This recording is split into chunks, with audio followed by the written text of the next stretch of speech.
लल्लू नाम का एक बैल दिन के समय यहाँ वहाँ घूम रहा था। घूमते घूमते लल्लू को बहुत तेज प्यास लग जाती है।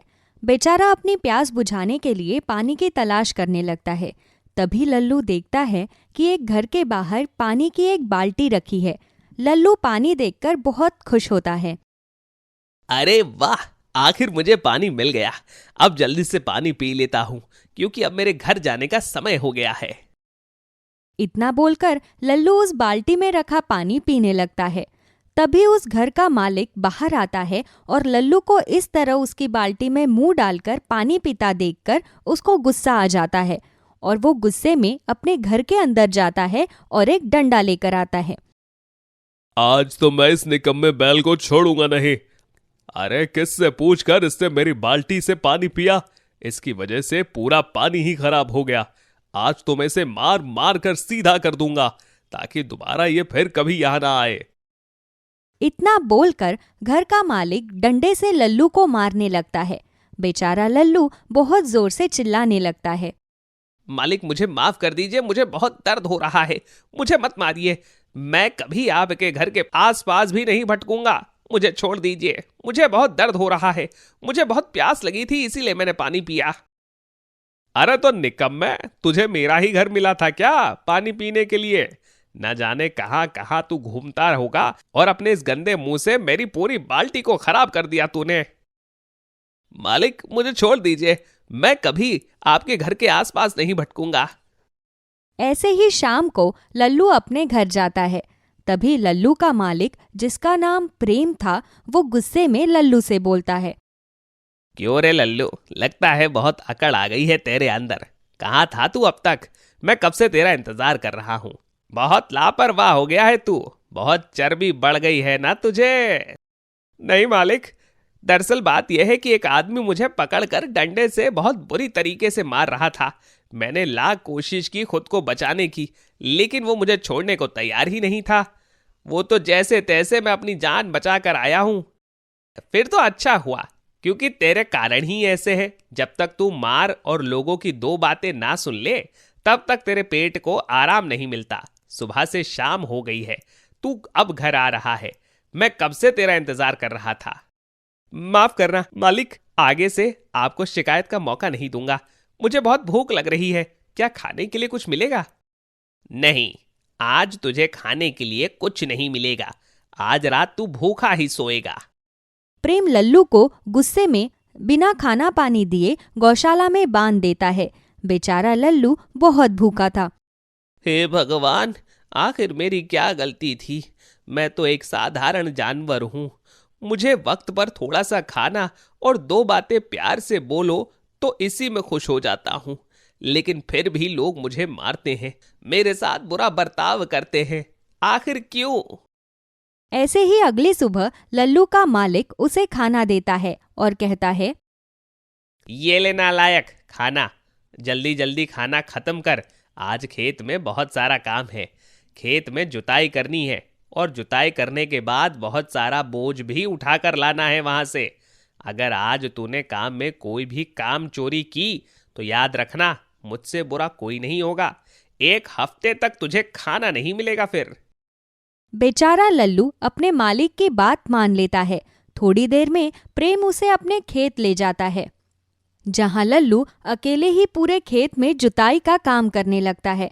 खेत को जोतने के बाद लल्लू अपनी पीठ पर बोझा उठाकर अपने मालिक के साथ घर आ रहा था। अरे ओ नालायक, क्या लुगाइयों की तरह धीरे धीरे चल रहा है? जल्दी जल्दी चलना। खाने के वक्त तो तेरा मुंह बहुत जल्दी जल्दी चलता है, राक्षसों की तरह भर भर कर खाता है, और काम के वक्त तेरी हालत खराब हो जाती है। प्रेम इतना बोल ही रहा था कि तभी अचानक से लल्लू को चक्कर आता है और बेचारा लल्लू नीचे गिर जाता है, जिससे लल्लू के पीठ पर लगा हुआ सारा बोझा नीचे यहाँ वहाँ गिर जाता है। और ये देखकर प्रेम को गुस्सा आता है। नालायक कहीं का, आज तेरी वजह से मेरा इतना ज्यादा नुकसान हो गया। मुझे तो लगता है कि अब तू किसी काम का नहीं है। इतना खाने पीने के बावजूद तुझे चक्कर आ जाता है। कहीं ऐसा तो नहीं कि तू काम ना करने के बहाने ढूंढता है?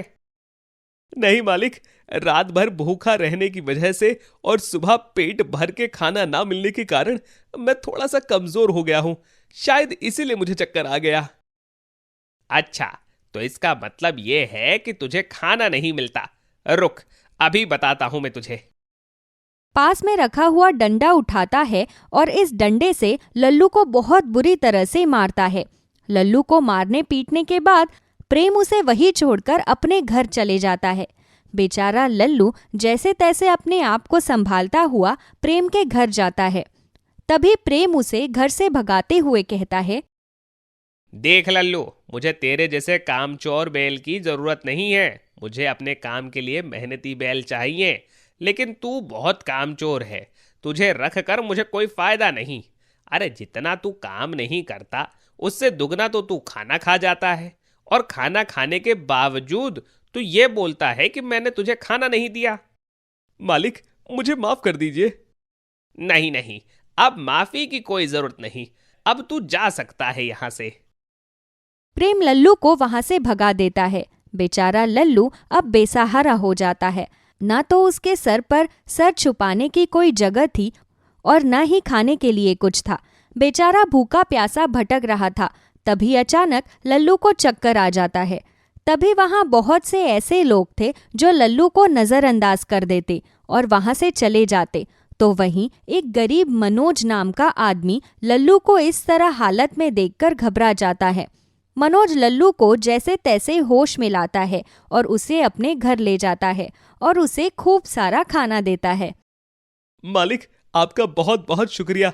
ऐसा लग रहा है जैसे मैंने पेट भर के खाना खाया है। कोई बात नहीं। वैसे तुम्हारे साथ क्या हुआ था? मालिक, मेरा नाम लल्लू है। मैं अपने मालिक के साथ रहता था, लेकिन मेरे मालिक मुझे ना तो समय पर खाना देते और ना ही मेरी देखरेख करते थे। वो हमेशा मुझे मारते पीटते थे। उन्होंने खुद मुझे धक्के मारकर घर से निकाल दिया, क्योंकि उन्हें ऐसा लगता है कि मैं किसी काम के लायक नहीं हूं। कोई बात नहीं लल्लू, जो हुआ उसे भूल जाओ।